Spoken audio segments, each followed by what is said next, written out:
So welcome back, everyone. Hope everyone learned a lot in their thesis week and have had some time to think about what you might be doing for your thesis. If not, that's fine, because you're not expected to have figured it all out by now. It's just to sort of, we found, if we don't do anything thesis related early on, then people just sort of don't think about it at all until the last possible minute, where it's the sort of thing which you don't have to be spending a huge amount of time and energy thinking about it, but if you constantly sort of just, it's in the back of your mind, then it gives you a different sort of, I guess, when things pop up, you can be like, oh, actually that might be kind of an interesting topic. So just to get you guys thinking about it. Is everyone happy for me to look at marking the assignment now? Yeah? Okay, so yeah, as for those of you who weren't here, when I gave the thesis topic presentation last Thursday, I decided in light of what had happened that you could all have another, as long as you needed to get everything finished. So if everyone's happy with what they've done, I will try and start marking it soon. Cool, okay, anyway, so this week we're going to be moving into 3D graphics and Unity. So I'm actually going to try mixing things up a little bit. So I have, historically I've taught processing and then we've moved into 3D graphics because a lot of the 3D graphics stuff I have is related to processing, but 3D graphics is again one of these things which is the same regardless of what programming language or whatever you use. There's only so many ways you can display stuff on the screen. The good thing about Unity is that it shows you all these things, and it's kind of, historically I've done 3D graphics and you learn all the theory and everything, and then we go to Unity and then you can see actually what's happening.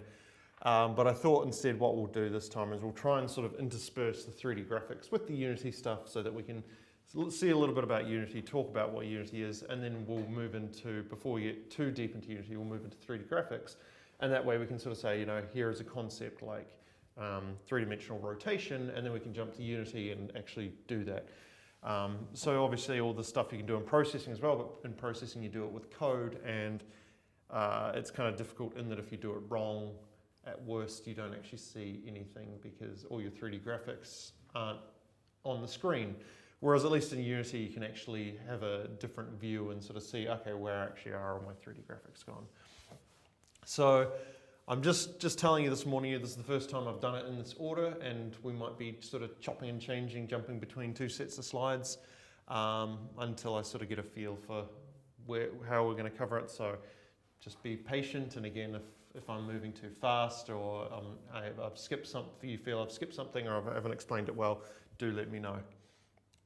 Okay, so we're going to start talking about Unity. Now, everyone here has got a laptop. All your laptops seem newer than mine does anyway, so hopefully all your machines are good enough to run Unity. If not, let me know. We do have a couple of machines floating around in the lab that you guys can borrow for when you're sitting in the lectures. I was just talking to Greg before, and he tells me that your desktop machines that you guys have all got should all be able to run it no problem, and possibly already have Unity installed. Okay, without further ado, Unity. So Unity is traditionally it's a game development engine or a 3D development engine. It used to be primarily sort of targeted towards gaming, but there's so much more that you can do. It's basically an entire sort of platform in the same way that kind of processing is, but to a much larger extent.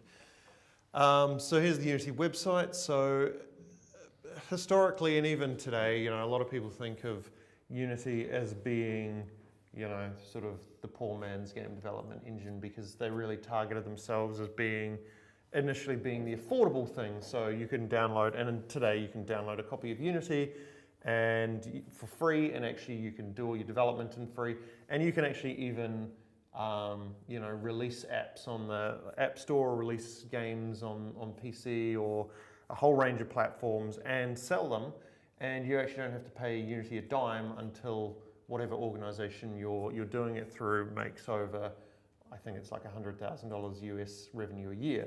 So if you're doing this yourself, you really love game development, you want to start making your own games and selling them, you can actually do that without, as long as you're making under $100,000 a year, you actually don't have to pay Unity anything. Once you're over that thing, you're expected that you will sign up for the pro version of Unity, which is still quite affordable. I think it's like $100 a month or something like that. So yeah, so historically it's been thought of as sort of being, you know, entry-level poor man's game development thing, but really it's actually sort of become industry standard. So there's two really big ones these days, which is Unity and Unreal. Unreal was historically thought of as being, you know, AAA games, the really big studios, high quality, all that sort of stuff, and then realized that Unity was sort of stealing a lot of the people who were first getting into it. And of course, it's one of these things that if you spend a lot of time learning something, you're usually prepared to keep working on it. So Unity had this clever thing of, well, for people who are starting out, they're starting their own companies or they're starting out game development, let's give them a tool they can use, and then they get really good at it, and so they just keep on using it. And so people who would normally eventually move to Unreal weren't. So Unreal actually opened up their thing, changed their pricing to make it a lot more competitive, open sourced the Unreal development thing to try and compete with Unity. I think Unity is still, simply because the critical mass of users it managed to get before Unreal did that, it's sort of still really you know, leading as far as non-AAA gaming studios. So if you go and work for Electronic Arts or any of those sorts of big companies, they'll probably be using something like Unreal, but certainly a lot of places these days are using Unity. And even you look at a lot of things. So I was looking at Magic Leap's website the other day, and all of their careers pages, they're all like, we need Unity developers, we need Unity developers. I don't actually see any mention of Unreal, but they want to get lots of Unity developers. So even massive, big, multi-billion-dollar companies are trying to get Unity developers in there to basically help build out their platform on the Unity space. So as I said, Unity was primarily thought of as gaming, and so, you know, obviously there's a big part about that, but there's a bunch of other stuff. So, you know, these are some of the solutions they say. So automotive transportation manufacturing, film, animation, cinematics, architecture, engineering, construction. So there's a whole range of stuff beyond just gaming that you can do with Unreal. They're very heavily involved in the community, so they're always at GDC, so the Game Developers Conference. They've been doing a lot of stuff recently in AR and all sorts of stuff. So it's a good platform to sort of start on. And because it's free for you guys to play and use, if you do get good at it, you know, there's nothing stopping you from continuing playing with it, or if you want to go get a job working for Magic Leap later on, or any of these companies, you know, they're playing in the space as well. So Unity was game engine, often used for amateur independent game developers, but that's becoming less and less, you know, the norm these days. Like a lot of larger studios now are working in Unity as well, simply because of the resources that it has now. One of the great things about Unity though, and why a lot of people use it here, is that you write once, run everywhere effectively. So you do your development in Unity and you can run on your Windows machine or your Mac machine or your Linux machine, but you can also, once you've created the app, you can run it on iOS, so iPhone, iPad, you can run it on your Android device, you can run it on your Windows device, Ryzen, I think that's the logo for, which is sort of like a NVIDIA gaming platform, some other Windows platforms, Apple, Steam, or Linux Steam, WebGL, so you can actually deploy your Unity applications, you write them and you can build them out to WebGL and HTML5. So you can have your Unity app running in a web browser, so people don't need to download anything. You can also do PlayStation, so PlayStation 4 and PS Vita, Xbox, so Xbox One and 360. The Nintendo platforms, so Wii U and 3DS, a range of VR, so Oculus and Cardboard, and the Samsung Gear, Steam, PlayStation. I don't know what the difference between this PlayStation, those ones are, or these Windows things and those Windows things, but they're all different things. Android TV and tvOS, so if you have an Apple TV, you can write games to run on that if it's a recent one, and Android TV. So, and this slide, or this I grabbed off there a couple of years ago. I'm sure if we could find where that is on the, if I could remember where I got this off their website, I'm sure there's probably a bunch more circles in there as well now. And if you scroll down to the bottom, you can see they've partnered with things like Facebook. So Facebook now owns Oculus, of course, Google, which has Cardboard and AR Core, Intel, Microsoft, so HoloLens stuff, Nintendo, Oculus, Sony, so the PlayStation stuff, Vuforia, which is a AR company we'll be looking at later, Magic Leap, as I mentioned before. So yeah, they're pretty big now, and they've got tendrils in all directions. So it's kind of a good thing to learn and get competent with, because it opens up a world of opportunities for you if you're a Unity developer. So Unity includes support for what you see is what you get in scripting. So you can design a lot of things. You can design without ever actually writing a line of code. So if you want to create a 3D environment, you can just drag and drop things around, and you never actually need to write any code. All the UI stuff is done by dragging and dropping, as you would design something in PowerPoint or something.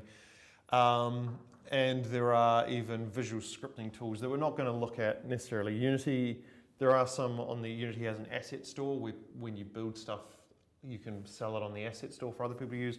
So there are visual scripting tools in the asset store like Playmaker, which allow you to basically develop code without ever writing code. You just say, oh, when this happens, so there's a box for this event and connect it to a box for this action. So now when I click on my object, it will move it, 5 meters to the left or whatever. So you can do all that stuff without ever writing code. The new version of Unity, which is supposed to be coming out later this year, actually has that built into it natively. So like Unreal's blueprints, but unfortunately that's not ready yet.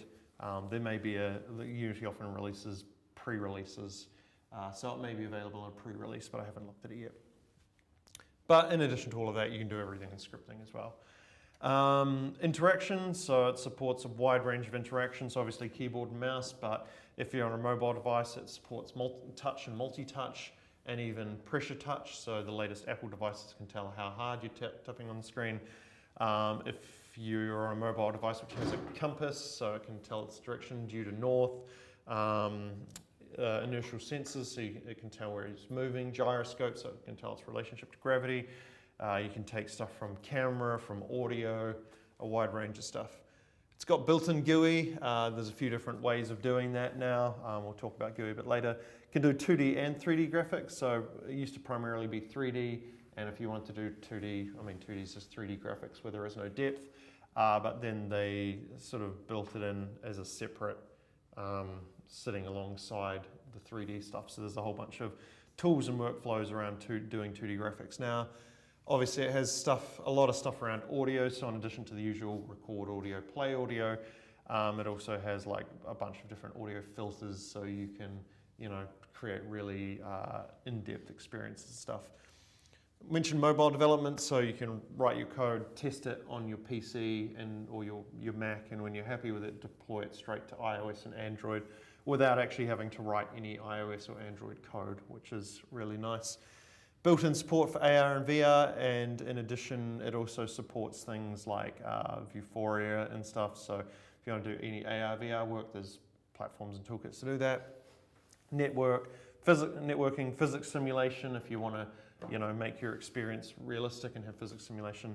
And there's just tons and tons and tons of stuff in there that I use Unity probably 40 hours a week, every week, and I probably know a quarter, if that, of what is offered because I've specialized in certain things. So there's a ton of stuff. So one of the great things about Unity, and I think this is sort of something that it still has over Unreal, is the community. So the Unity community is huge because you can download it for free and you can get started. So there is just screeds of information available. They have all their official documentation and stuff. So the Unity documentation is actually really nice. So if, you can open up the manual, and you'll see there's a bunch of manuals or a bunch of sort of things in the manual which are tailored to specific topics. So if I really wanted to learn about scripting, for example, I can go in there and there's like all these tutorials I can follow on it. I can open up all of these things and find out more about the various aspects of scripting. And then once you're sort of, you've gotten a bit more experience with Unity and you're just looking for, okay, what's the name of that function or whatever.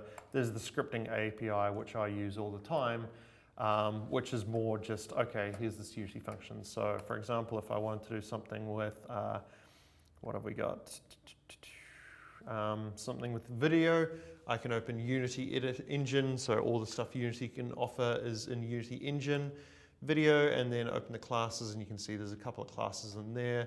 One for video clip, which is a video clip which stores the video portion of a movie file, and one for video player, which is a thing which plays video content. And if we look at this, kind of like the Java doc stuff we looked at when we were talking about processing and Control P5 and stuff, except it's much better written. So you'll see I've got demonstrations in there. If we scroll down far enough, it's got a list of all the functions and the variables or properties that this video player provides. So it's a really nice sort of reference manual.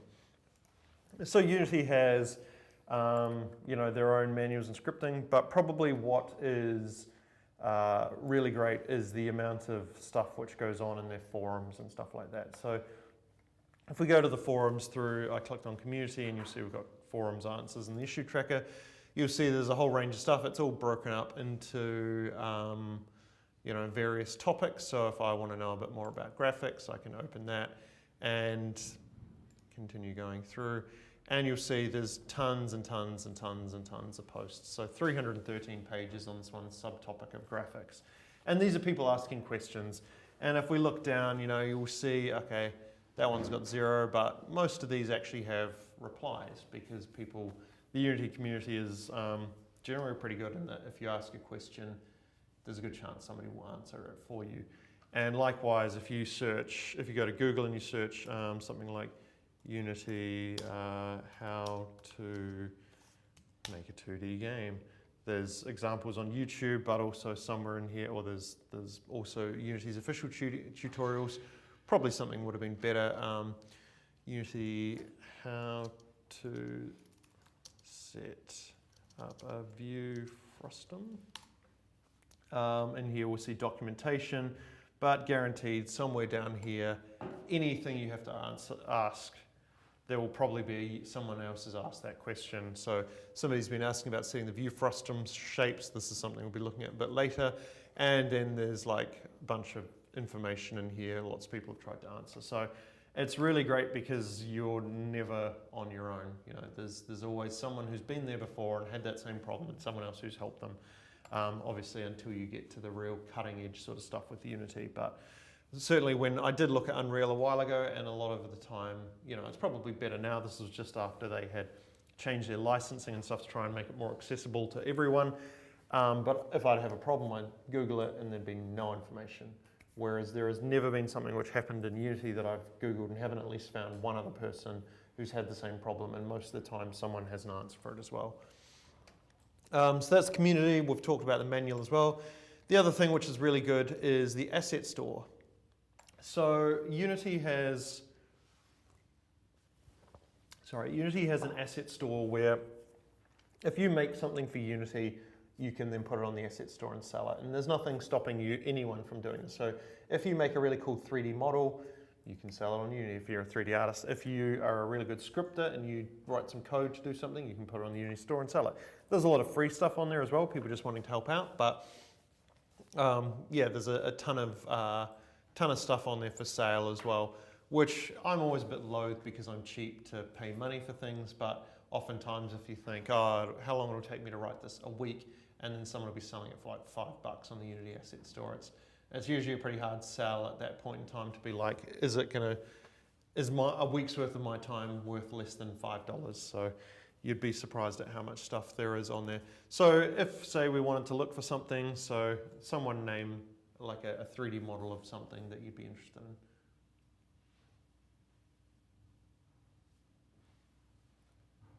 Good answer. All right, so let's have a look for a monster. Say I'm making a game and I want a monster. So if I search for monster, I can see there's a huge range of stuff in here. Let's say, again, I'm super cheap. I can just click on this and drag that down. So I would want to pay $0 to $0. And so we've got some sound effects in there. So we can see audio sound effects. We've got 3D characters, creatures. This one's free, level 1 monster pack. Let's have a little look at what we got in here. So this is a monster pack someone's giving away for free, and they're little 3D models of things that I can download. And it has like little videos which show. So this is the slime monster pack, level 1.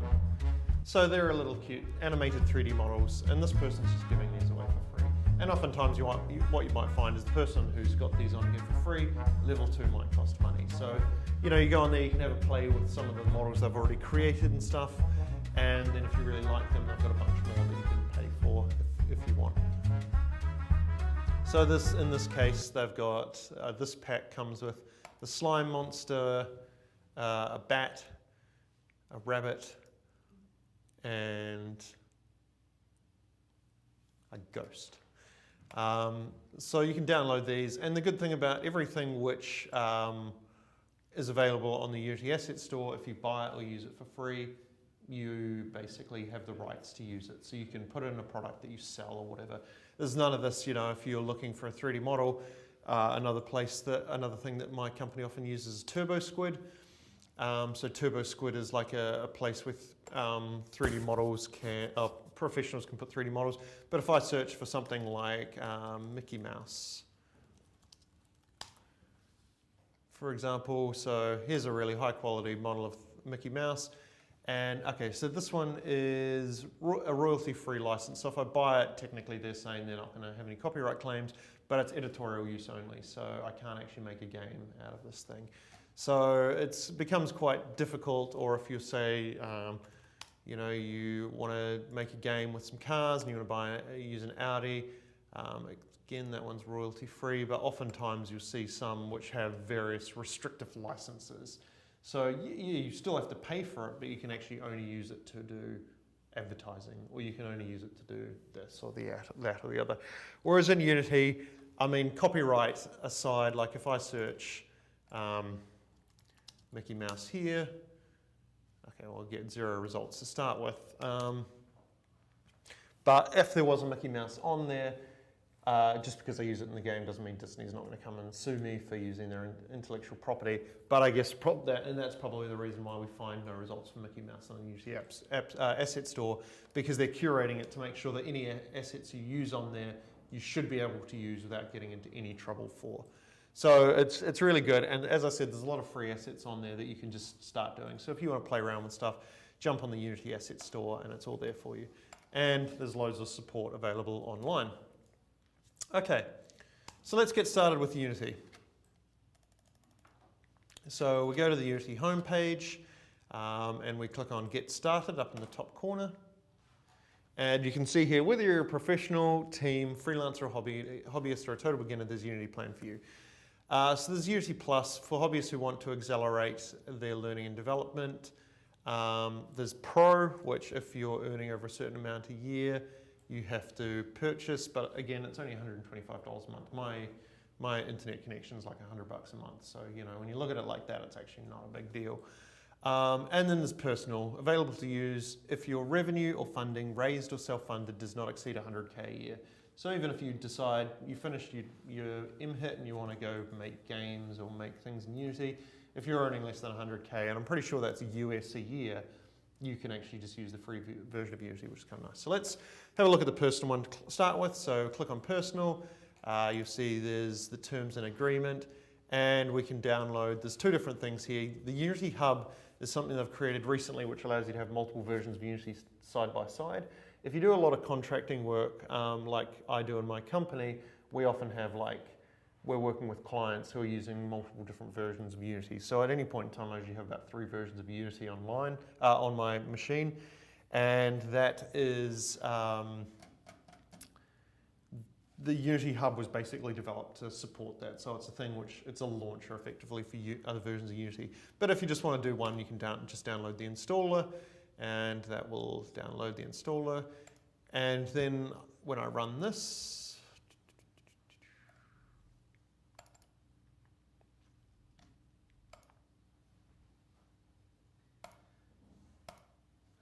okay, usually running in the background.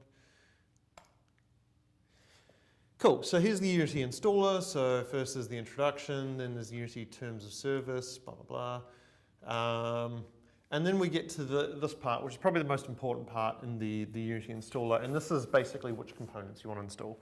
So there's the Unity editor, which you probably want to install because without it you can't do anything. I actually am surprised that you can uncheck that. But there's the Unity editor. So the Unity editor we'll have a look at in a minute. Is the visual environment that you do all your development in. But it doesn't come with a code editor, so it doesn't come with anything that you can do coding in. So by default, there's Visual Studio for Mac or Visual Studio for Windows you can use. So that's the Microsoft product that they've recently released a free version of, and Unity is now using that by default. Previously, they used to use a program called MonoDevelop, but you can actually use whatever you want. If there's a particular editor that you're really comfortable with, don't use processing, but any other editor that you're more comfortable with, you use that. But if you don't have anything, install Visual Studio because that's a pretty good one to use. And then the rest of it is which build support you basically want to have. So if you ever want to develop Android games or games running on Android or Android TV or any Android device, you have to check the Android build support. Otherwise, Unity will just say, I don't have the ability to build for this platform. Likewise, there's iOS, so if you're planning on doing any development or Android and iOS, check those. There's tvOS, so that's Apple for the Apple TV. Then you've got for Linux, if you want to build for Linux. Mac build support. Usually you get your own build support enabled by default, but there's Mac build support, Windows build support, WebGL if you want to deploy to the web. Vuforia is one thing we'll be looking at if you want to do augmented reality, so I'd recommend checking that.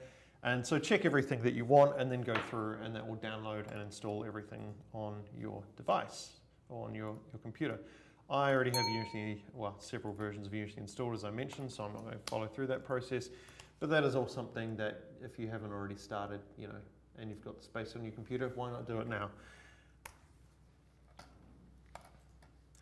Otherwise, we will move on and have a little look at the Unity editor. Okay, so when you're installed and you first start Unity, it will look kind of something like this. So in this case, because I have a bunch of existing applications, you can see they're all popping up there, but I want to start a new one, so I click on New. And it will ask me for a project name, so let's say, what are we, MHIT 603, yeah, let's put that. There's templates, so as I mentioned, the Unity is by default 3D, but you can choose, if you're planning on only working in 2D, you can change the template and so on.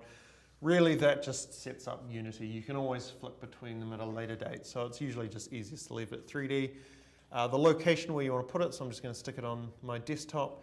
And then we can add some asset packages if we want. So these are things that we've downloaded off the asset store, so I've got a few things in there, but I'm just going to leave that blank.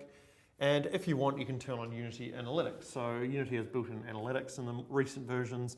So if you want, you can turn that on and then you can have a look at the analytics for how people are using your game or how people are using your app. So how many people have installed it, what platforms they're using, how are they interacting with your game. But I'm going to leave that off for the moment.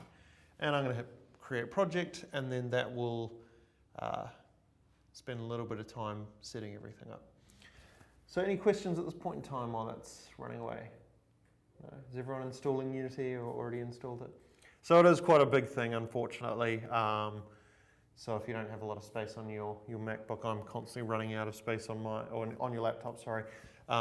You'll know where your desktop PCs now hopefully are. So you should have plenty of space on there if you don't have the space on your laptops.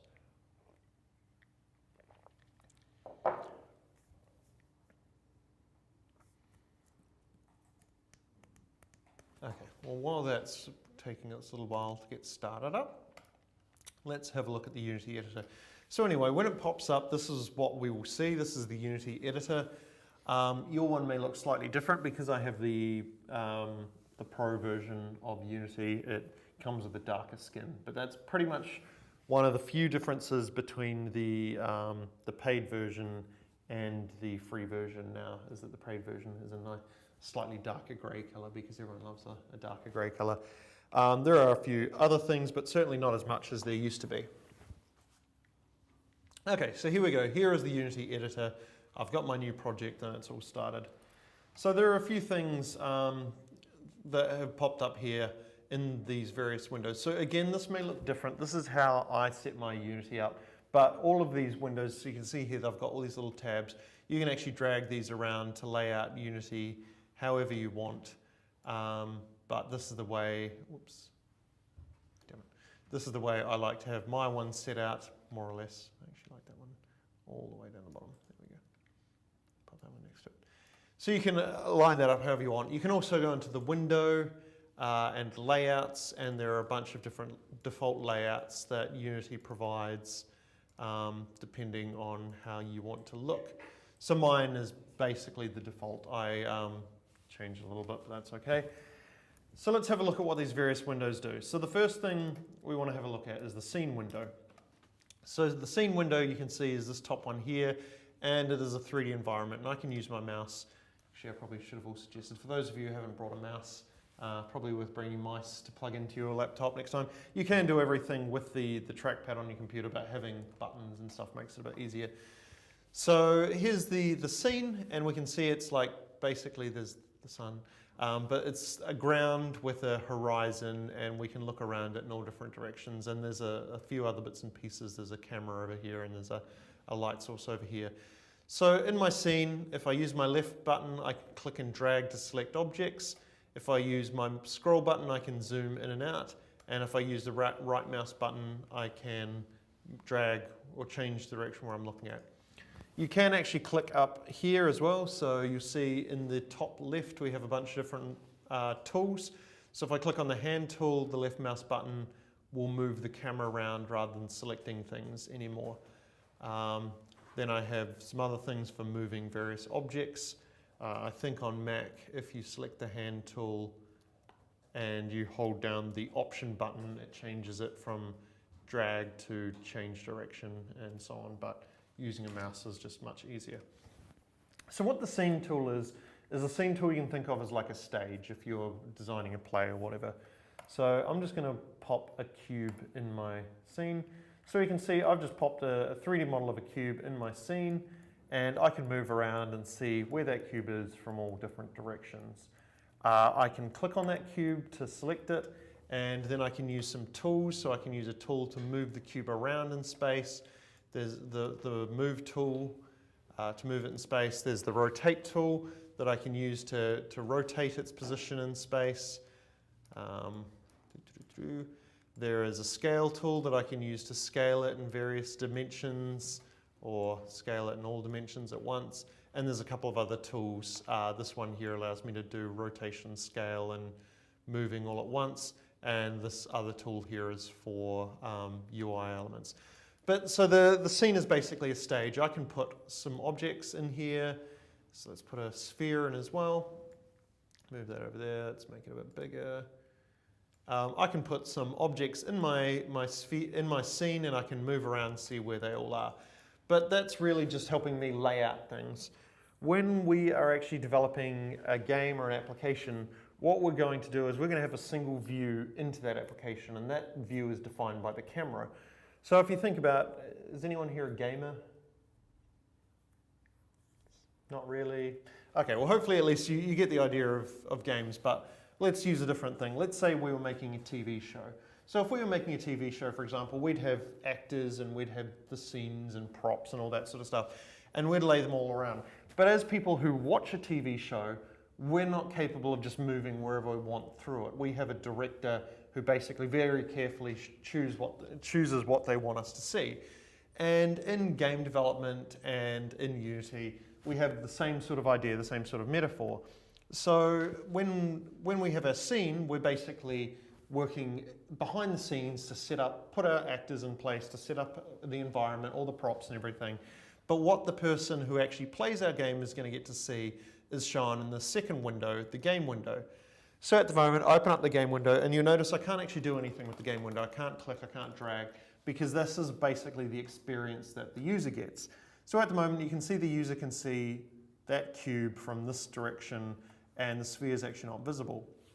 So what the game window shows is it shows the view from our main camera, which is the little camera we saw before. So we can see there's a camera here, and it has what's known as a frustum, which is basically the area that it can view.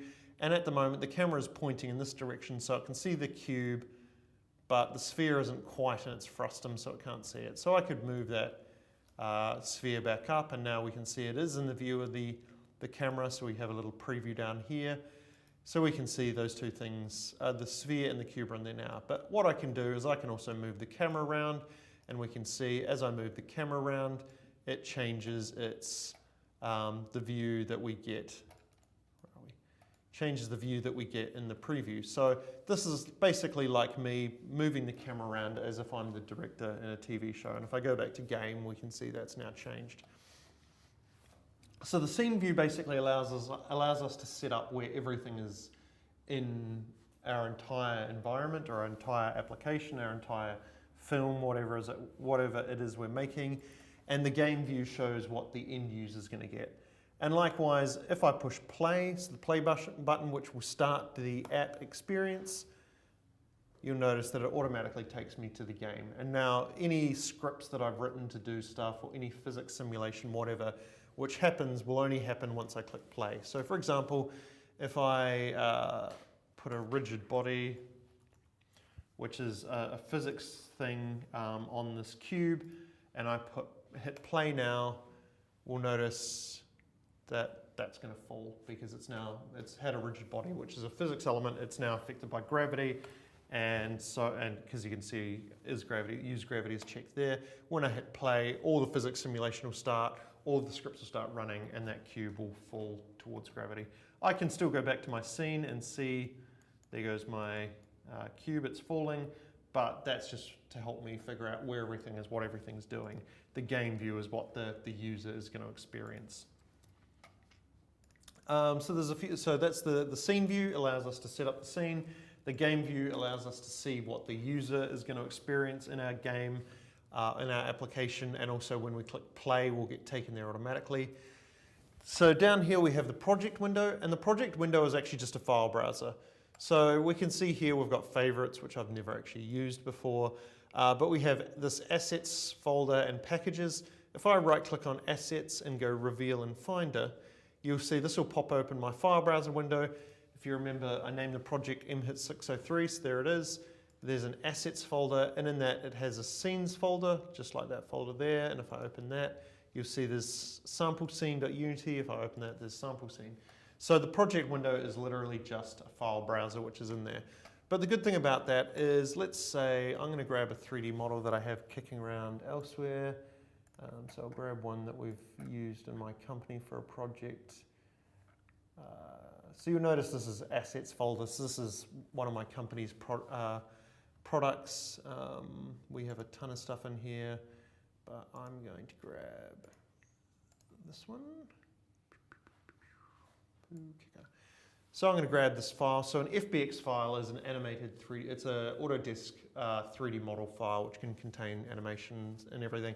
And now I've dragged that in there. If I go back to my MHIT folder that I was at before, assets, scenes, you'll notice now that Pukeko 01 FBX is there, and likewise Pukeko 01 is appearing in my project window, and I can open that up and see a bunch of stuff, but I actually often just have it in that view because that way I can see more files at once. So this is a file browser, but Unity is smart enough that it will allow us to click and drag stuff from our file browser directly into our scene if it knows what it is. So for example, as I mentioned, this is a 3D model. So if I click on it, we can see there's a 3D model of a little Pukeko there. And if I click and drag that 3D model in the scene, we can see it's very small, but there is a Pukeko now in my scene. Let me make him a bit bigger. Whoops. There we go. So there is my Pukeko, whoops, in space, and now he's still not in view of the camera. Where's the camera? There we go. So if I put that up there, we can now see my Pukeko in the view of the camera. So any files we want to use in our project have to be in the assets folder or a subfolder of that. But the project window is basically just a file browser which allows us to find files and manage them, click and drag them around as we want. Oops, turn that Pukeko around. Likewise, I'll show you something else while we're talking about that. If I click on window, you'll see there's a whole bunch of different things. And in there, we'll see the asset store. So if I click on that, we had a look at the asset store on the Unity website before, but I can actually open the asset store within the Unity editor as well. It's sometimes a little bit slow.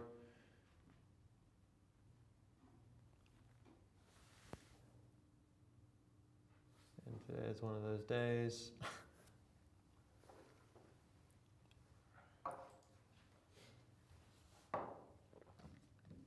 Cool. Says the asset store. It looks the same as it was before.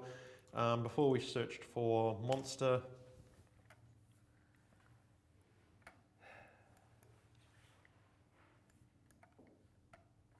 It is super slow today for some reason.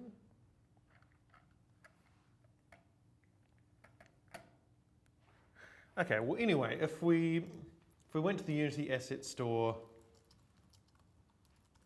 and searched monster, oh here we go, no, it's still loading. Okay, so either my internet connection's slow or the Unity website's really slow at the moment. But we could basically if we went there, we found our monsters as we did before, we can download it and then we can use it in our, oh, that's really handy. We can use that in our project. So if we look at stuff in the asset store, normally in Unity, okay, that's probably why it's not working because Unity's just randomly decided to log me out.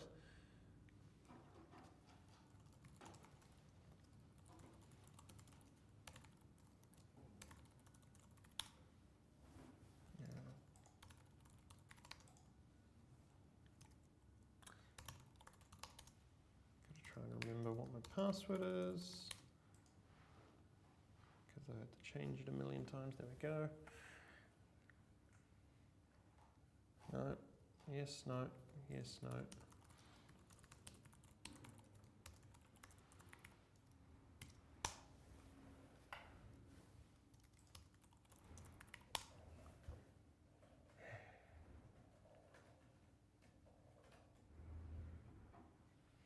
Okay, so that's not letting me sign in at the moment. So anyway, you'd be able to download it and then you can import the assets into your thing. For some reason Unity's logged me out and won't let me log back in. But you can go into My Assets to see a list of assets that you've downloaded. Let me think, I think I've got some downloaded on my machine somewhere. Unity plugins. So these are some Unity packages that we have, I've downloaded or purchased at various points in time. Do any of these have? No, doesn't look like it. I was going to say, just wondering if any of them have any 3D content, but I don't think they do.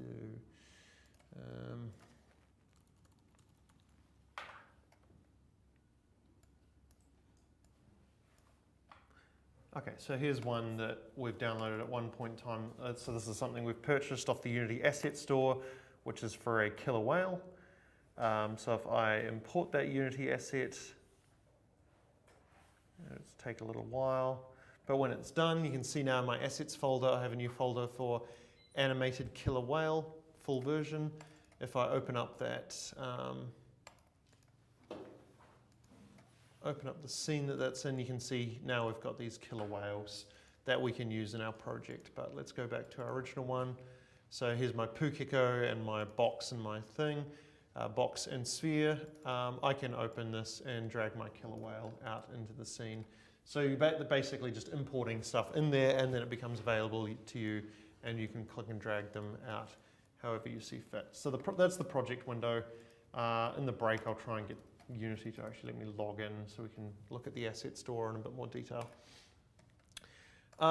Then we move into the hierarchy. So the hierarchy is sort of where things get kind of interesting in Unity. So Unity uses a concept which is known as a scene graph. to basically do all its rendering. And in a scene graph, basically we have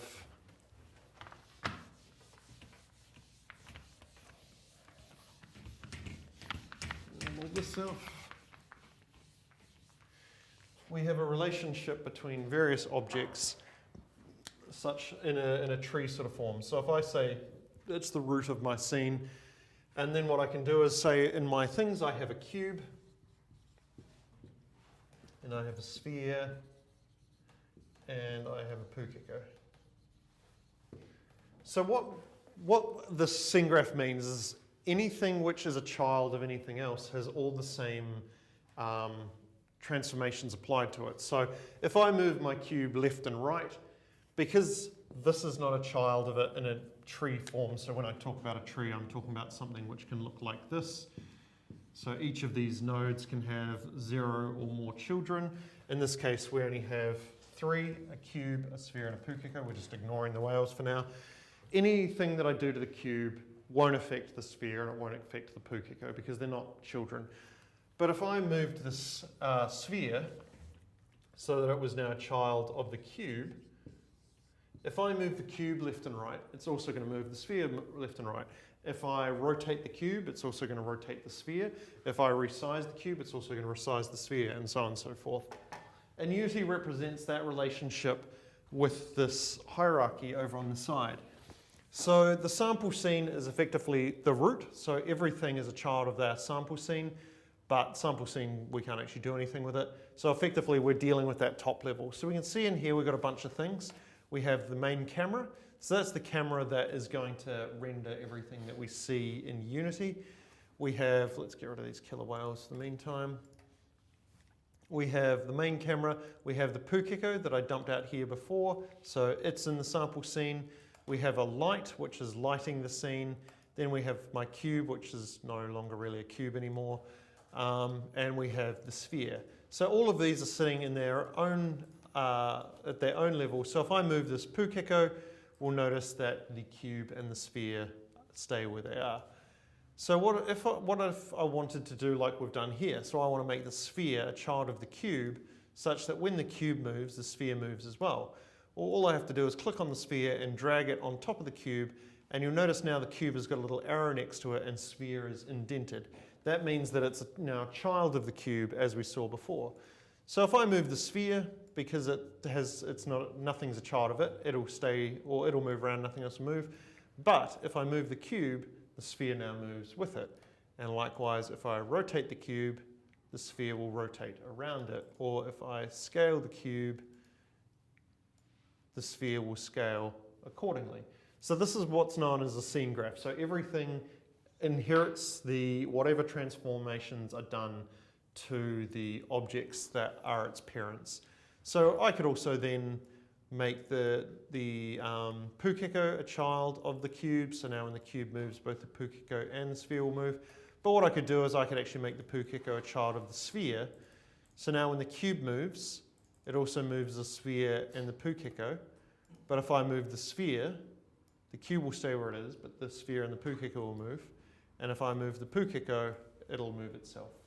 So you can see here we have this hierarchy that moving the cube will move the sphere and the pukeko, moving the sphere will move the sphere and the pukeko, and moving the pukeko will just move the pukeko. So this is the hierarchy and basically allows us to see everything which happens, or everything which exists within our scene. You'll notice that the pukeko also actually has a bunch of children as well underneath it. I'm not going to go into too much detail what they are, but they're used for the animations. This is actually an animated model of a pukeko. This is what's known as the bone structure. So we have a concept which is known as boned or rigged 3D models, which is like if you imagine if you wanted to move my body, all you have to do is move my bone. Like if you grab this and move it, my hand and everything is going to move accordingly. And it's effectively the same thing in this type of animation. You basically say, we'll move this one point, so we'll just move this part of the bone here, and the entire hand and all my fingers are going to move accordingly. The other way of doing animation is to actually grab, effectively, if you imagine I was made out of putty, grab all the pieces of skin and pull them around. So the pukeko, this is a boned one, so if we open this, we'll see it's got if I zoom in close enough, there's a femur, a left femur, a right femur, a hip, the tail, thigh, and all of those will move. And if I move any one of them, so if I move his tailbone, for example, you'll notice that stretches out the 3D model. Or if I move his right thigh, his leg will move accordingly. So that's what all those things are. The geo is actually the part with the renderer. So this will draw the 3D model. If I turn this off, it'll disappear, but that will draw it. But it uses this skeleton effectively to figure out how to animate it. But that's more advanced than we need to know. All we need to understand at this point in time is that we have a hierarchy, and when we put stuff in the hierarchy, it affects the order that these all operate at. And then we have two last things. So we have if we just recap, the scene contains everything in our scene, and we can see in here we have, in the hierarchy, we have the main camera there, we have the directional light there, we have our cube, which is there, our sphere, which is there, and our Pukeko, which is there. We have the game, we have the asset store, which isn't working at the moment. We have the game, which shows the view from the camera, our main camera, and will be what people experience. So let's move this camera down. As I said, everything which affects an object affects all its children. If you remember before, we put this rigid body on the cube, and that caused it to drop due to gravity. Because now the Pukeko and the sphere are also children of, where is that Pukeko? Are also children of the sphere and of the cube, sorry, and the cube is affected by gravity. If I hit play now, we'll notice that all of them will actually drop because they're all just following the cube, and the cube is dropping according to gravity. So that's the scene in the game. The project is just a file browser which allows us to see everything that we have in our in the folder that contains our project, and we can click and drag stuff off there into the scene if we want to place it. Our hierarchy shows a list of all our objects and where their relationships to each other in space. And then the last sort of really important thing is this inspector here. So this inspector basically is what makes all the things behave differently, effectively.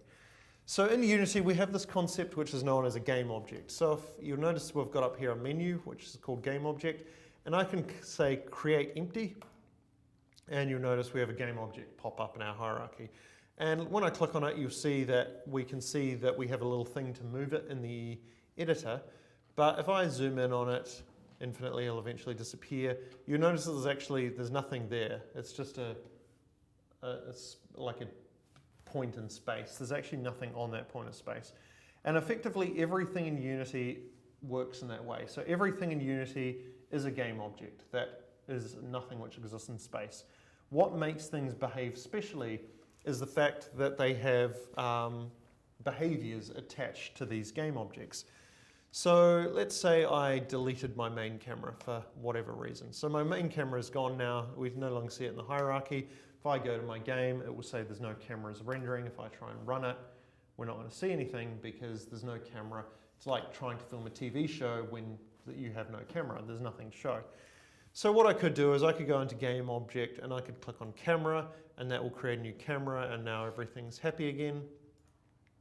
But what I could do is I could go into game object, create empty, and get an empty game object. And what I can actually do is I can click over here on add component, and I can type in camera and click on that. And you'll notice immediately as soon as I've done that, it's now got that little icon of a camera. It's got a view frustum. We can see a camera preview, and if I go to game, we can see it. So what we've effectively done is we've turned our game object, which was empty and did nothing, into exactly the same thing as my main camera before. Because what differentiates a camera from an ordinary game object is that it has this camera component or this camera behavior attached to it. Likewise, if we look at anything else, my light source up here, so we haven't really talked about light sources yet, but we will when we get into the 3D graphics, is a game object with a light component attached to it. So if we jump into here and I click on light, actually probably better here, to turn that component off. We can see with that off, there's no light source. Likewise, if I go to my game object and click on camera and go back to game, we'll see no cameras rendering. So it's really these components here which make everything in Unity special and unique. Everything is just a game object, and game objects just have components which allow them to do special things. So if I click on my cube, we'll see this cube has a mesh renderer which renders the cube, and it has a cube mesh filter which is responsible for making it look like a cube. If we go to the sphere, we'll see it's got a mesh renderer as well, but this one's got a sphere mesh filter. If we go to my Pukeko, it has an animator which does the animation, but it has a skinned mesh renderer which is basically responsible for rendering it. So all of these things are just game objects that have special behaviors. So what I could actually do is I could create a new game object with nothing in there. I could go to my cube and copy the cube mesh filter and paste it onto there. And then if I copy my cube mesh renderer as well, because we need a filter and a renderer, and now all of a sudden that game object has become a cube because it has the components or the behaviors that it needs to draw a cube. And likewise, we can have multiple, as we see here, we've got 2 components or 2 behaviors attached to this game object. We can have as many as we want. So if I really wanted to, I could do something really weird, like have my camera, and I could go into my cube and, sorry, that's really hard to see on that TV. I could paste my cube mesh filter and my cube mesh renderer onto my camera. And now this is effectively a cube which also has a camera inside of it, except we can't actually see the cube because we're inside of it looking out. So this isn't really a good example of one, but we could have maybe a better example is I want a light source coming from my camera. So I could actually take my light source, and if we turn that off, you notice everything goes grey. In fact, everything goes grey because it's no longer lit, and I could paste my light source on there, and now we can see we have a camera. If I click on that, we can see I have my camera, but I also have these yellow lines indicate the direction my light's pointing. So by pasting this light source component or adding it to the camera object, I effectively now have a camera which has got a torch attached to it. So everywhere the camera looks will be lit up. So if I turn it this way, we'll see that gets lighter. If I turn it away, it gets darker, because that camera is effectively acting like a camera with a torch which is strapped to it. So that is what the inspector does. The inspector allows us to click on different game objects and see what components or behaviors are attached to them, and it allows us to edit the various properties of these things. So for example, I could change, at the moment we can see this camera has a skybox background, so it's got a blue sky which goes down to the horizon grey. If I wanted that to just be a colour, I can go into my camera component, I can change that to solid colour, and now the background will be rendered as a solid colour, and I can go in and I can change that colour, and there's a bunch of other stuff I can change. Likewise with my light, I could change things like the colour of the light, make it emit a different colour, I can change its intensity, and all sorts of bits and pieces. And then the last thing is the console. So the console is when we're doing our programming. If you remember in processing,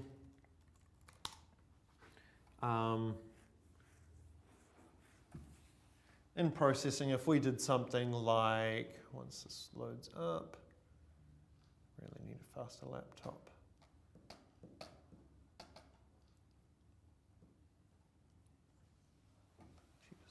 If I was in processing and I did something like println hello, down here we would see hello pop up. And this is the console for processing. The console in Unity is exactly the same. So when we write a script in Unity, we can print stuff out to our console to help us debug it. All right, let's take a short break there for 5 minutes or so, because my voice is starting to hurt. And then we'll come back and we'll look at a little bit more of Unity before we then move into 3D graphics. So let's take a short break.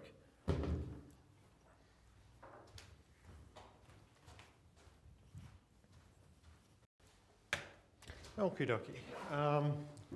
So I managed to get logged in, I'm not sure, I think my internet was playing up a wee bit. So this is the asset store as we saw before, but this time we're within the Unity editor. So I'll search for monster again. We found the level 1 monster pack we saw. So if I click on that, you'll see free and we can download. So that's going to download. Hopefully that won't take too long.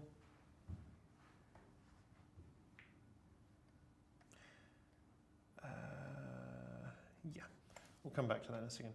Okay, so in Unity we have what are known as scenes, which are basically, well, we have the scene window, but we also have scenes which are, you can think of in a video game like a level, or if you're talking about a, making a movie or a TV show, it's like a scene in a thing. So all the stuff that we've got set up, so my cube and my sphere and my pukeko and the light and the camera, these are all part of this one scene called sample scene. And by default, when you set up Unity, you will get given a sample scene, usually in the scenes folder. But what I can do is I can click up in File and then go New Scene, and that will create a blank scene, which I can then put new stuff in. So I could put in a new scene to have my killer whale in, or if we actually go into the killer whale thing, we can see here that there is actually already a scene that they've set up. And if I open that, you'll see this one's got a bunch of killer whales in it. And if I hit play on this,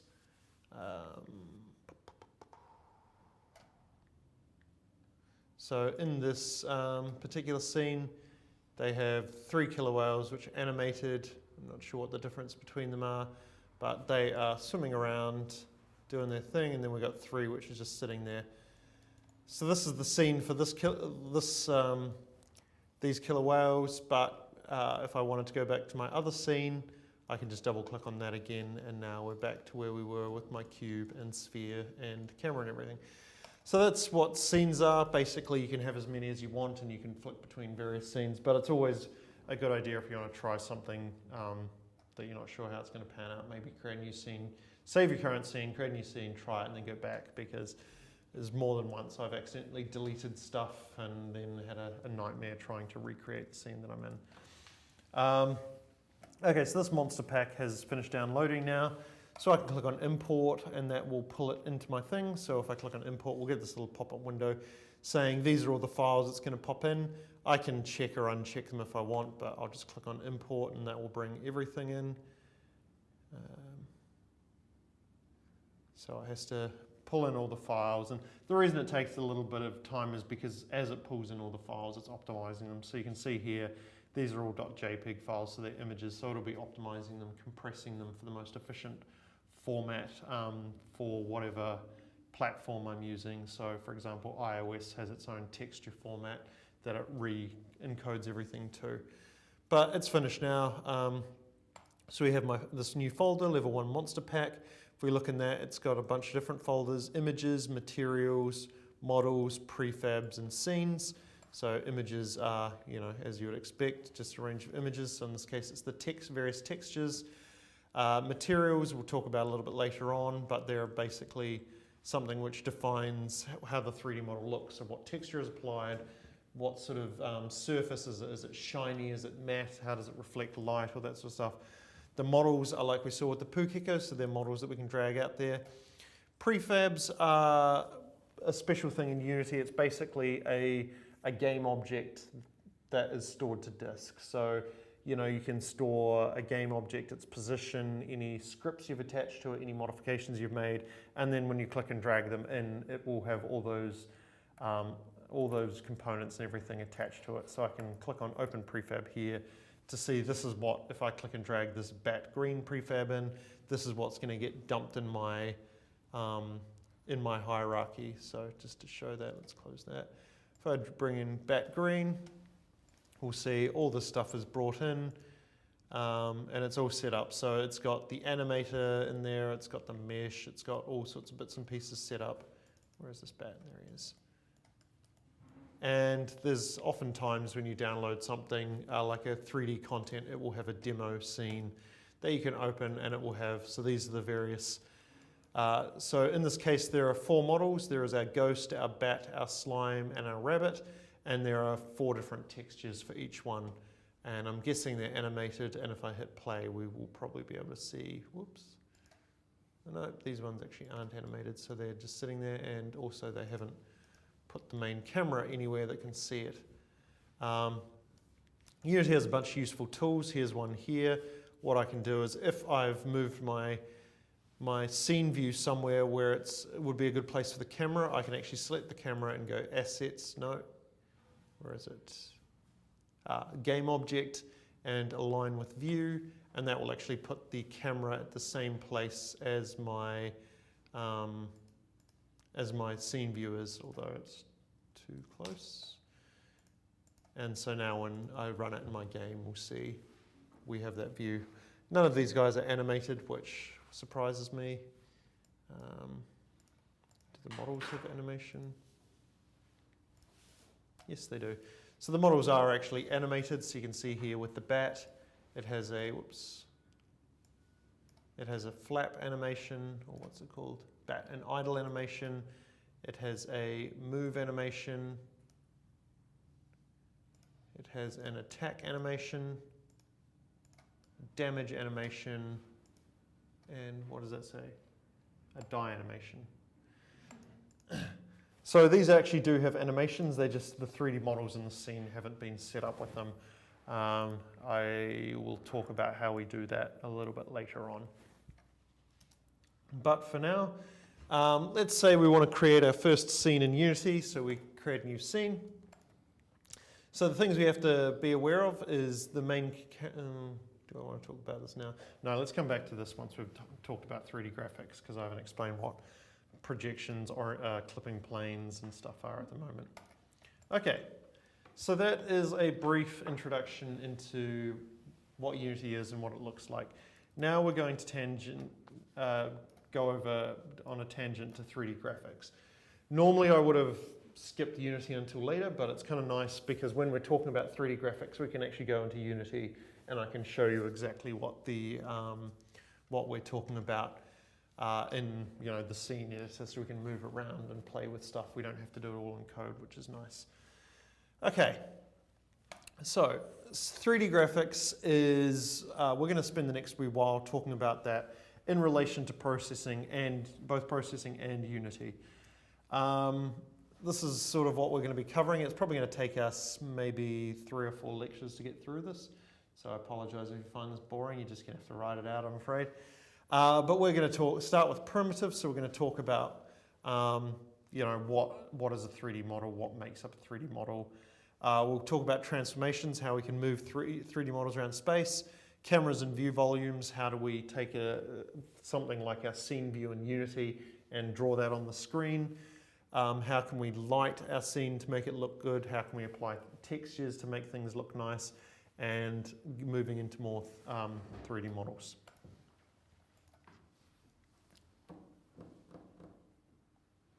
Okay, so 3D graphics and processing. So we've still got processing open. So let's create our processing sketch. So we've seen stuff like this, and hopefully you guys will look at that and say, yeah, I know what that's going to do. It's going to, the setup method is going to create a new window 512 by 512. And we talked a little bit about various renderers early on. So I talked about how you can do like 512 PDF if you want to draw a PDF, and that will set it up so that when we draw stuff, it'll actually draw it into a PDF file. Can't remember the exact format for that though. But yeah, anyway, you can create a PDF file and by adding PDF and then some other stuff. And basically that last argument into the size function is telling it what kind of renderer to use. So normally it has its own, processing has its own 2D renderer. So if we draw a box or whatever on the screen or a rectangle, it will use its 2D renderer. If we want to do 3D graphics and processing, there's a renderer called P3D. and that is basically processing's 3D renderer. So it's based loosely, if any of you guys know anything about graphics, on OpenGL. It uses OpenGL under the hood, but it's got some other things as well. I opened a window, where did it go? So P3D is, yeah, there are 5 render modes. P2D, which is the 2D renderer, which you get by, the default renderer, which is processing's default one. You can use P2D, which uses OpenGL, and usually it looks pretty much the same, but there are some slight differences between the default renderer and P2D. P3D, if you're doing 3D graphics, which uses OpenGL. PDF, which we've talked about if you want to create PDF, and SVG, which is another file format for scalable vector graphics. So we use the size function to change between them. It's the last argument. Now you may be wondering which renderer mode should I choose and why. It tells it what to do behind the rendering mode, tells processing what to do behind the scenes when drawing the display menu. The default renderer uses existing Java 2D libraries, but you can use 2D, 3D, whatever. So switching to P2D or P3D is advisable given one of the following scenarios. You are drawing in 3D, which is what we're going to be doing, so we're going to need to use P3D. If you want to run your sketch faster, so P2D is actually faster than the Java default renderer, but it looks a little bit different. Or you use drawing in 2D but want to use a graphic effect not available in the default renderer. And then this goes on to a very in-depth talk about 3D rendering. Well worth reading this in addition to the lecturers, coming to the lectures, because it goes, you know, it's quite a good description of a lot of the comments or the things we're going to talk about. So you can see in there's lighting, there's cameras, I think in here somewhere textures, 3D shapes, 3D transformations. So a lot of the stuff we're going to talk about is actually covered on this page. So worth reading alongside the lectures. So 3D graphics and processing, we're going to use the P3D renderer. It's nice because it's simple and it's integrated directly into processing, so we don't have to worry about learning. Well, we're going to have to learn some new stuff, but we don't have to worry about importing libraries or anything like that. It's actually still in there. And it's standard graphics functionality, so everything we do in processing, all the rules are the same for Unity, for C++ with OpenGL or anything. The math behind it is all exactly the same. They're just optimized in different ways, and sometimes the command's slightly different, but the theory is all the same. So processing provides a bunch of different 3D geometry we can use by default. It has some primitives, which we'll talk about in a minute, which include things like drawing points, drawing lines, triangles, and quads. It has some compound objects as well, like box and sphere. So in this case, a box. A quad is effectively, if you think of a quad as being something like a post-it note, so it's a flat thing with no depth, effectively. So we talk about a quad being a primitive because it's something that all graphics engines provide. All graphics engines will provide triangles and quads. We talk about a box as a compound object because it's effectively made of primitives. So if you think of a quad being a plane or a rectangle with no depth, I can create a box by combining 6 of them together. So that's 3, and then the other 3 you'd have that bottom one, that side one there, and that back one there. So we call it a compound object because it's made up of a bunch of primitives. So 6 quads will give us a box.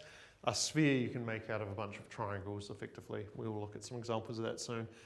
Actually, just while I remember, sorry, I should have done this before. Turn on the camera as well, so hopefully that will, you can barely see what I'm writing on the whiteboard anyway, but that's okay. And processing allows us to do things to mutate the canvas. So moving the canvas around so we can translate, we can scale, we can rotate, all these things which will affect our 3D geometry. Okay, so let's have a look at a P3D scene. So I'm just going to copy and paste that straight in there. Hopefully it'll work. If I hit run, something has popped up. Oh no, that's just For some reason, my processing still works, but it throws an error when I run it on my Mac. Okay, so we have let's put that on there, put that one there.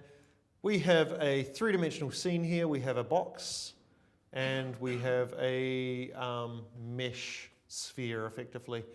And that's been drawn by our code here. So if we go through it from top to bottom, we know what size does. It's creating a window of that size. It's using 3D renderer.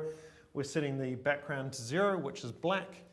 And this command here, lights, is a processing specific command which just sets up some default lights to light our scene. So if I run that again with lights off, you'll notice that if I compare this to our version here, this box is all rendered in one shade effectively. So it's all completely white. Whereas here, this side is lighter than this side, which in turn is lighter than this side. So if we looked at this here, we might think, okay, from our knowledge of how lights work in the real world, there's probably a light source down here somewhere that's shining up on this cube. So it's lighting that face a lot, it's lighting this face a little bit, and it's lighting this face even less. So it's probably sort of coming from that bottom direction. Without having the lights on, Unity just draws everything in full brightness. So you can imagine if we really cranked up the brightness on this light and put lights in every direction, this thing would eventually turn white. That's effectively what's happened here. We're saying there's no lighting, so there should be no shadows or anything. Just draw everything in full color. Okay, let's turn lights back on. Run this again. There we go. Okay, so we have a sphere and a box here. So let's have a look at these two things. I'm going to comment out this one first because that draws my sphere. Let's have a look at just my box. There it is on its own.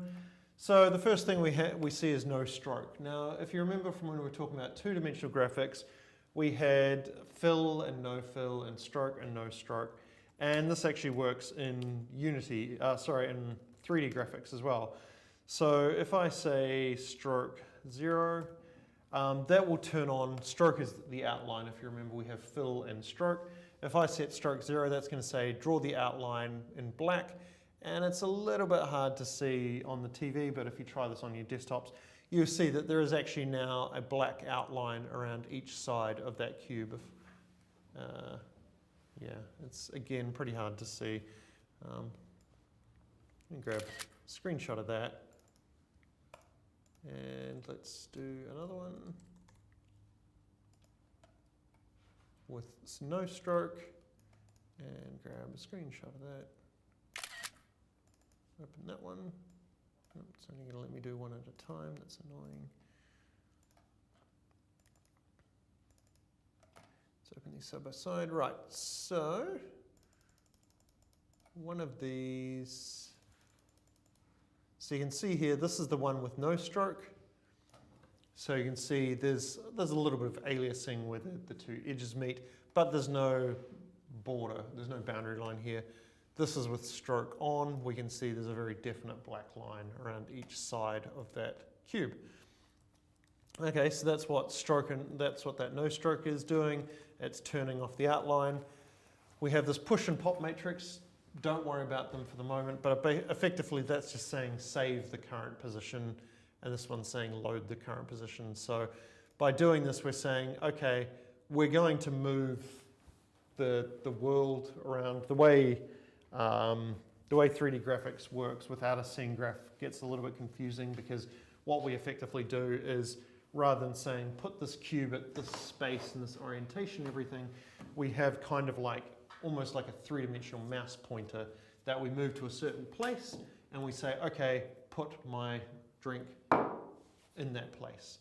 And then what I do, say I wanted to put a few things around, rather than saying, okay, put the cup here, put that there, and put this one here, what I actually do is I have the world coordinate system, and I would say, let's move the world coordinate system to here, and put the phone. And then I would move the world coordinate system somewhere else, and I would put the drink. But what happens is that moving that world coordinate system is a cumulative thing. So if I say, if this is the point where we start, and I move 10 centimeters to the, or yeah, 20 centimeters to the right and 10 centimeters down, and put that there. If I then said move 20 centimeters to the right, move 20 centimeters down, we're going to move from where we currently are. So that's another 20 centimeters by 10 centimeters. So now we're actually 40 centimeters by 20 centimeters down. What this push and pop matrix does, and we'll come back to this a bit later, is push saves the current position. So if my current position is here, I say push matrix, save that position, move 20 to the right, 10 down, draw that. And then when I say pop matrix, I basically move that back to where it started. So then if I said move 20 to the right and 10 down and put that there, it would be on top of it rather than another 20 and 10 down. So don't worry if that's a bit confusing at the moment, because we will come back to that later. But effectively, when we draw 3D graphics, we have, as I said, kind of like a 3D mouse pointer that we move around, and whatever we do, we put it where the mouse pointer is currently.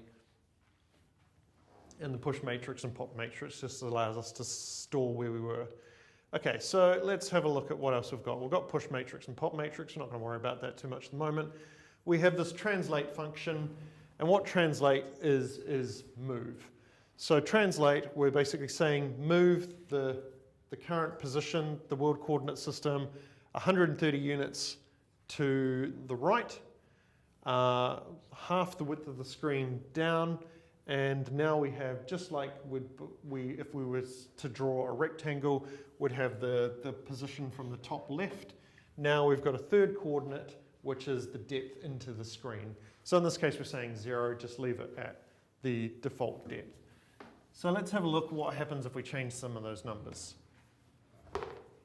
Okay, so this is 130 by height divided by 2. So what happens if we change that to 330? We'll see that now it's moved a lot further across. So that first number is basically its position from left to right. So let's put that back at 130. What about if we say, rather than height divided by 2, let's have 100.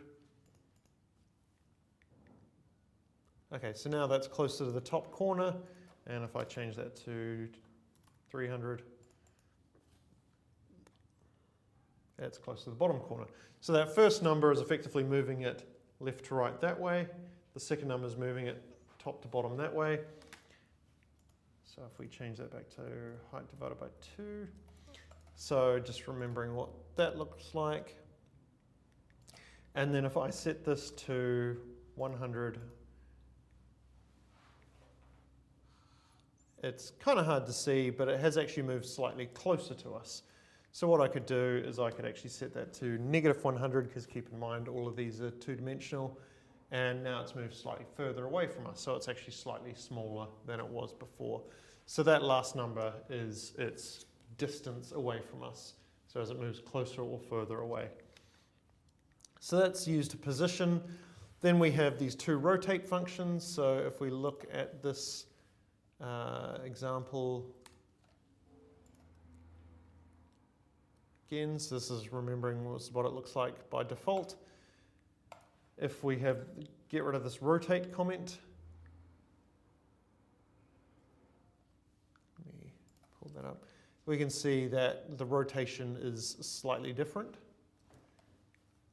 And actually, let's make it a little bit easier and get rid of this other rotate as well. So now our box is, or at least the front side of the box, is facing us head on, as we would expect. Rotating, if we put that first rotate back in, we can see it has rotated. If this was our box here, it's rotated it that way. So it's rotated it around this axis here. And as it turns out, that is called rotate X. And if we think of X always going left to right, so if we change the X value, we move it left to right. If we rotate X, we're actually rotating around, if you imagine putting a kebab stick through my phone from left to right and rotating around that, that's rotating around X. So X will move it left to right, rotate X will rotate it around that axis. So if we comment that one out and look at rotate Y instead,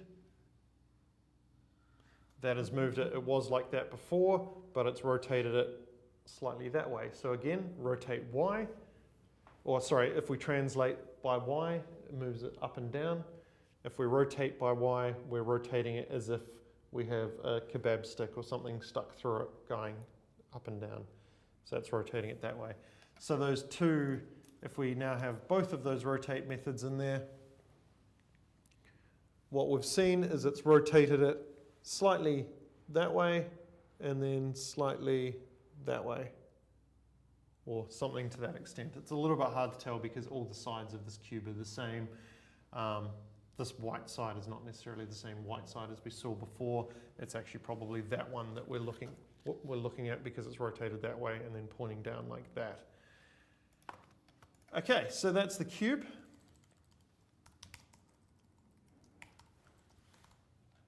Let's have a look at the sphere. Okay, so we have this sphere here. If we look through this piece by piece, so the first thing we see is no fill. So if you remember, again, from when we were looking at 2D graphics, fill defines the color of the inside of a thing. So no fill says there's no color. If I put fill 192, it's going to set it as a sort of gray color, and we can see there's that gray color. So if you remember before, I mentioned that a box is a compound object because it's made of multiple primitives, it's made of multiple quads.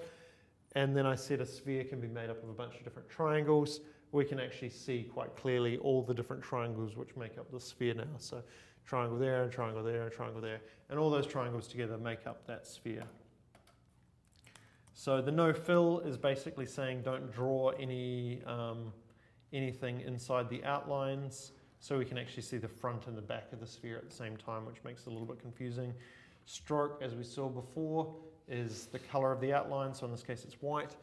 Then we have this push matrix and pop matrix again, and we have a translate function which moves it 500 degrees to the right, 35% the way of the height, and then 200 into the screen. Oh, and the last thing actually I didn't say is we had a box method with 100. That is the size of the box. So it's 100 units by 100 units by 100 units. And likewise, this is a sphere of 280. So this is a sphere which has a diameter or radius, I can't remember off the top of my head, sorry, of 280. So if we draw these two things together, hopefully we can sort of get a feeling for what's going on here. We have this box, which has been translated 130 by half the height. It's been rotated around its y-axis, it's been rotated around its x-axis, and it is 100 units across. Then we have this thing, the sphere, which has no fill and a white outline. It's been translated 500 units across by 35% the height, and it's 200 pixels in the background, and it has, I assume that must be radius because of the size difference. It has a radius of 280. I suppose we could pretty easily check that actually. Oh no, maybe it is diameter because that looks like that sphere is probably about the same size as that box.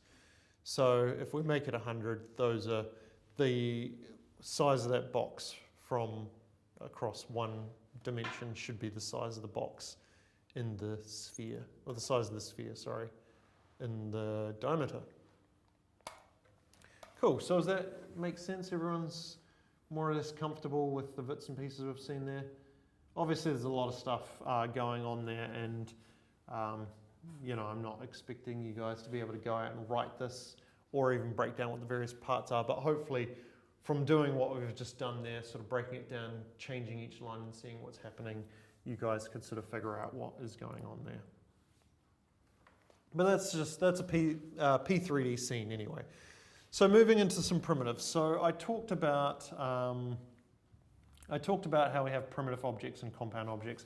So primitives are things that every graphics engine can render, and in fact, primitives are things that graphics engines have been designed to render really, really efficiently. So in your computer and even in your phone and everything, you will most likely have a dedicated card, if not a dedicated chip, solely for rendering millions or billions of triangles per second. Likewise, they often can render millions and billions of quads per second, but really a quad is just two triangles stuck together. If you think about having a quad, which is just a rectangle, any rectangle you give me, I can just draw a line across it, and now I've got two triangles. So I think most graphics cards these days, if they don't support quads, they're very good at breaking quads into triangles, and they can draw triangles very, very, very quickly. And so that's why everything in 3D graphics eventually breaks down to being made out of triangles. And just to prove that to you, if we go back to Unity and we look at, let's have a look at our killer whale. Actually, this might not be, might work. So if I open my killer whale, and I can actually open the model that it is made out of. Fortunately, I don't think I can actually zoom in any more than that. But you can actually see the mesh that this killer whale is made out of. And if you look really closely, you can actually see that all we see is 6,918 triangles which make up this killer whale.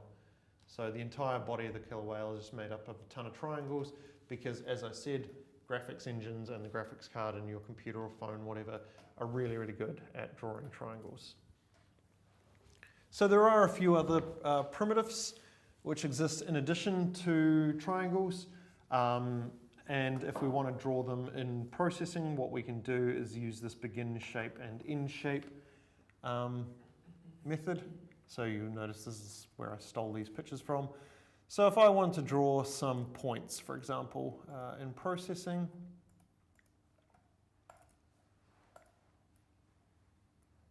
yep. So they are there. They're very difficult to see, but if I open that up and zoom in, where's my zoom? Okay. If I open that up and zoom in enough, you can see there are 4 points which are drawn on there. So a point is kind of an arbitrary thing when we're talking about 3D graphics because a point has no size. So it's kind of infinitely small.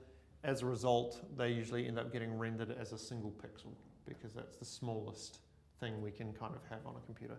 So in this case, we have 4 pixels here, and we have drawn them in this way. So we say begin shape, then we talk about the sort of primitive we want to use. In this case, we're talking about points, and we have 3 or 4 points here.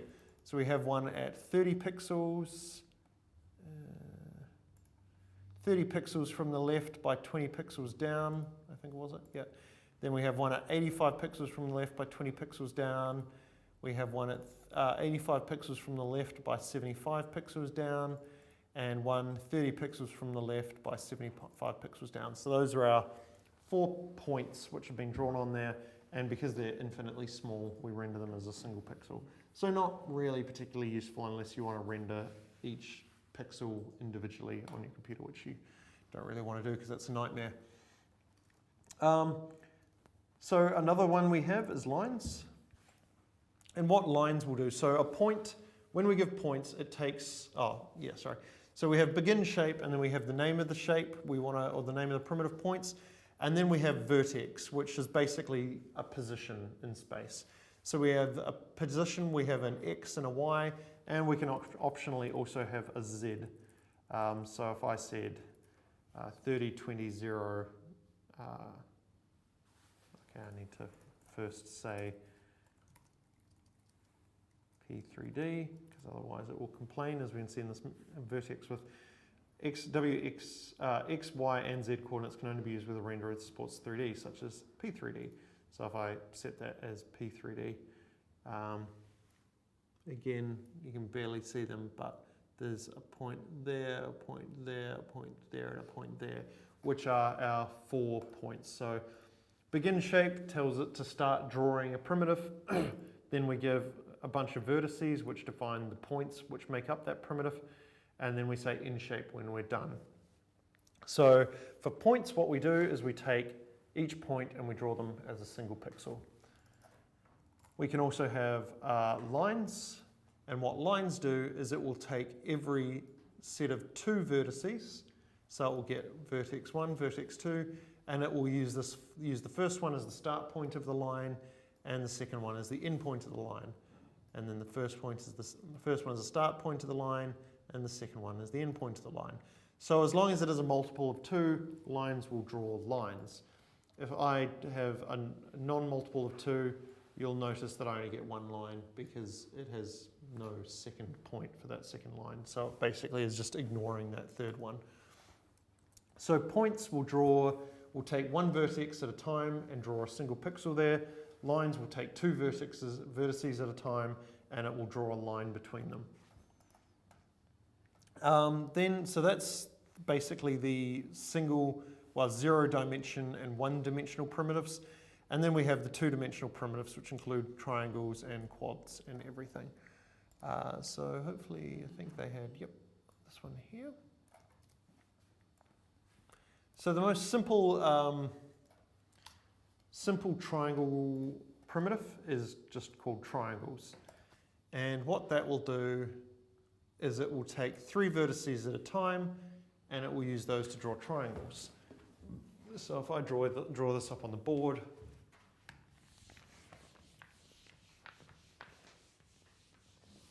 so we have 1, 2, 3, 4, 5, 6 points and 6 x values. So let's just put those up there.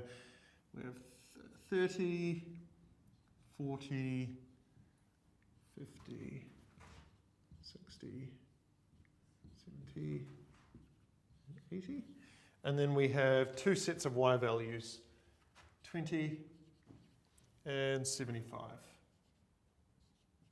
So if we plotted these points, vertex 1 is at 30 by 75. There's a point there. Then we have 40 by 20 is there. We have 50 by 75. And because we're using triangles, what we're going to take is we're going to take 3 vertices at a time, and we're going to draw a triangle which connects those 3 vertices. And then we do the same thing again. So we have 60 by 20, 70 by 75, and 80 by 20. And again, we draw a triangle which connects those 3 points together. And that's exactly what we've seen. We see their shape is a little bit different because my numbers aren't equally spaced, but you get the idea. We've got 3 sets of points, 2 sets of 3 points, and each of those gets drawn as a separate triangle. There are some other triangle shapes though. So in addition to triangles, we can also have triangle strip and triangle fan. So let's grab this triangle strip and pop that in there. And you can see now we have this shape where we have a bunch of triangles, and each triangle shares one side with, well, at least one side with its neighbor. So the way a triangle strip works is 30, 40, 50, 60, 70, 80, 90.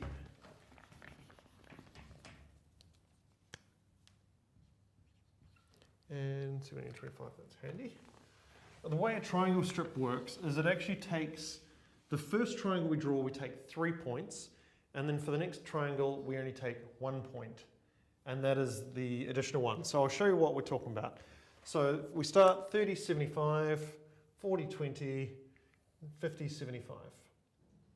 So connect those together, and we have a triangle. So that's our first triangle, this one here. Then what we do is we take our next point, 60 by 20, and we take the 2 previous points. So first one we did 1, 2, 3, and now we're doing 2, 3, 4. So taking those 3 points. So we're taking this one and the last 2 points we had and drawing another triangle. And then we do the same thing. So we just did 60 by 20. Now we're adding 70 by 75. And we're going to take the last 2 points, this one, and we're going to draw a triangle using those 3 points. And then we do 80, 20. So now we've got, this was the 2 before, this was the previous one, this is the new one. And then the last one will be there, and we'll go like that. So what a triangle strip does is, for the first triangle we take 3 points, but then we take every additional point for every additional point we get, we draw a triangle with the last 2 points and a new point. So we did 1, 2, 3, then we did 2, 3, 4, then we did 3, 4, 5, and then we did 4, 5, 6, we did 5, 6, 7. And by just having these 7 points here, 1, 2, 3, 4, 5, 6, 7, we have drawn 1, 2, 3, 4, 5 triangles. So if you think we could do, there's nothing stopping us from doing the same thing using triangles, but obviously because that requires 3 points per triangle, we would have to do 3, 6, 9, 12, 15 points when we've actually been able to do it with just 7 points. So it's a little bit of an optimization.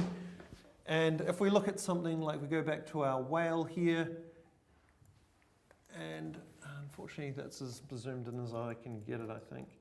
But you can see if we looked at something like a row of these triangles, you know, we could probably pretty easily draw a bunch of these triangles simply by constantly adding 1 point onto it and just saying, draw a triangle, draw a triangle, draw a triangle, draw a triangle. And that's how these things are often drawn, with using something like a triangle strip. So you're breaking it into a bunch of triangles which are all connected to each other. So there's another shape which we can use. And we will see examples of both of these, not today, but a little bit later on, an example of where both of these things get used. So we had triangle strip, and we also have what's known as a triangle fan. Unfortunately, my numbers aren't going to add up very well here.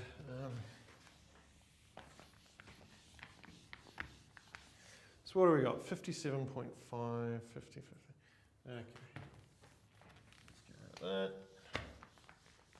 So we've got 22 in the x, 57.5 in the x, and 92, which I'm sure that's 70, isn't it? 35.5, yeah. So it's roughly supposed, that point there is roughly supposed to be in the middle of those. And then in our y we have 15, 50, and 85. Okay, so let's start drawing these points. We have a vertex at 57.5 by 50. Someone any better? Much better. We have one at 57.5 by 15. And we have one at 92 by 50. Okay. So that gives us that top triangle there. Then if we take our next point, 92 by 50, wait, hold on, no, we've just done that one, 57 by 85, that one there. So you might say, okay, well we had, if we did this as a triangle strip, we had, this was point 0, 1, and 2. So if we did 1, 2, and 3, we'd end up with a triangle which kind of worked, but we've actually got a triangle which overlaps because it covers that whole space, not just that space there. So what a triangle fan does is it works a little bit differently.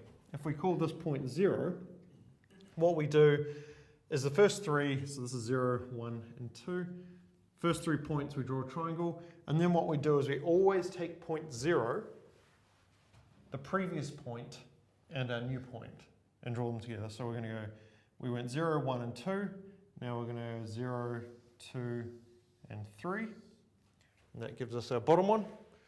And then we have another vertex at 22 by 50. And so previously we did 0, 1, and 2, 0, 2, and 3. So now we're going to go 0, 3, and 4. And then our last one is at 57 by 15, which is back up here. And our last one was 0, 3, and 4. So now we're going to go 0, 4, and 5 to draw that top one. So the difference between the two of them, triangle strip, we always take the last 2 sides which are drawn and add, the last 2 points which were drawn and add the new point to create a new triangle. So we'll end up with a triangle which tends to look something like this and goes in a long line. Triangle fan, we always take our center point and we draw triangles out around them. So triangle strip is more commonly used. Triangle fan is more if we're trying to fill some space. So if we wanted to create a Coke can, for example, in 3D, so you have a cylinder, you could imagine we could break that into this part into a triangle strip. So that'll be a triangle strip going around, and then we could do the top as a triangle fan.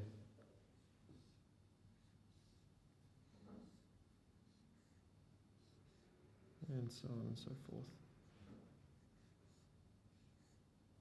Like that. And that's sort of the two main differences in uses for a triangle strip is for long shapes, a triangle fan is for shapes which kind of radiate from a certain point. And so certain 3D engines will allow you, like if 3D modeling programs will allow you to design stuff like that. Otherwise, computers are getting pretty good these days at figuring this sort of stuff out for themselves. And then we have quads. So as I mentioned, a quad is just two triangles which are stuck together. So by default, we have, as we had triangles as a single, or as a shape form which drew single triangles, so we can have quads. So this will be quad 1 is made, this one on the left is made from these 4 vertices, and quad 2 is made from these 4 vertices. I'm not going to bother drawing that up because hopefully you take my word for it, but it's not that hard if you want to test it out yourself. But we also have a quad strip, which works in much the same way as a triangle strip. So now we have, in fact I think this one, if you look, we have the same vertices. I'm not going to do the numbers accurately, but if we had, for the first one, 0, 1, 2, 3, 4, 5, 6, 7.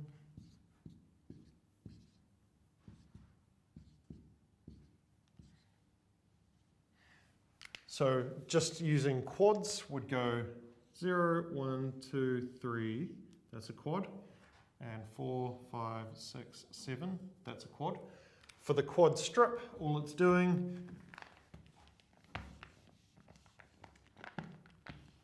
is just like triangle strip took the last 2 points and the new points, we grab the first 4, 0, 1, 2, 3, and then we take the last 2 and add 2 more. So we go 2, 3, 4, 5, and then we take the last 2 and add 2 more, 4, 5, 6, 7. And again, we start building out a long strip of these things, which is why it's called a quad strip.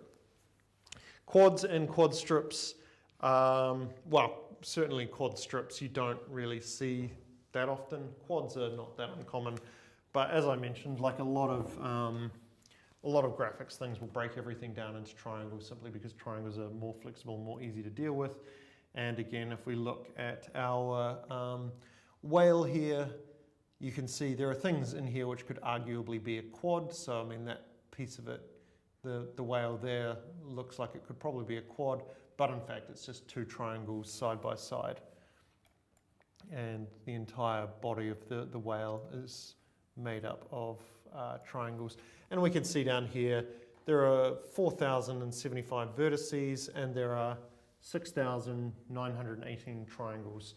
So these are obviously, to an extent, these are triangle strips. Because if you think about, if I wanted to draw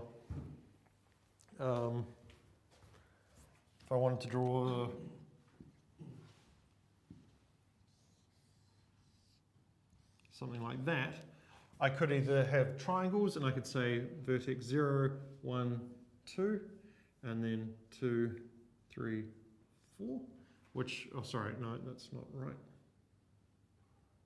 0, 1, 2, 3, 4, 5. So because triangles requires 3 for each triangle, that will give us 6, 0, 1, 2, 3, 4, 5. Or if we use a triangle strip,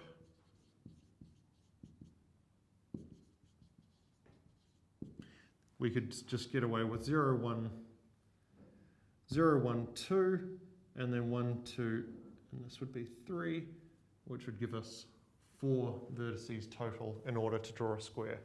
So triangle requires 6 vertices to draw a square, triangle strip only requires 4, which is why there is less vertices than there are triangles, because they're being shared, because a lot of these will be represented internally as a triangle strip. There may be some triangle fans in there as well somewhere if we look for them, but certainly the bulk of it is probably triangle strip. And just if you allow me, processing does actually have a couple of things. It does allow us to draw arbitrary shapes with and without. Draw arbitrary shapes, and we do that by not putting any name in. So you'll notice all of these we have points and lines and triangles, triangle strip, triangle fan, quad strip. If we don't actually give it a name, it will allow us to draw an arbitrary shape. So in this case here, if we looked at these points, that's vertex 2020, 4020, 4040, 6040, 6060, 2060, and it's a closed shape. So we could do this out of quads, or we could do this out of triangles, but processing actually allows us to draw arbitrary shapes by giving it no name. Processing is the only language that lets you do this, so don't expect that you can do something like this in a different thing and it will work. Processing's smart enough to figure out that this needs to be broken down into triangles or broken down into quads. Likewise, it also has this closed thing that if I don't use, you don't actually notice anything. But usually if you don't, you'll see something like this. So if you put in 3 points and don't use close, it won't close it up to be a full square. It'll just give you 1, 2, 3, 4 points, but normally you'd have to put that 5th point in as well, but using close will automatically close the shape. I'm not sure why it's closed it there. Oh no, it hasn't actually. You just can't see it. Again, if I take a screenshot of that and zoom in far enough, you'll see that there's actually no line on the end of that, so that's not a closed shape. Okay, that is enough for today, I think. Anyone have any questions? No? It's probably seems quite simple and trivial at this point in time, but it gets quite complicated quite quickly. So, but we'll talk about, we've got only a couple more slides about primitives, and then we will get on to doing the more interesting stuff, which is when we will sort of be flipping between processing and Unity to show this is how you do it in processing, this is how you do it in Unity. Cool. Otherwise, yeah, thanks guys. And there will be a lecture on Thursday as per normal, and I will try and get you guys' assignments marked as soon as I can.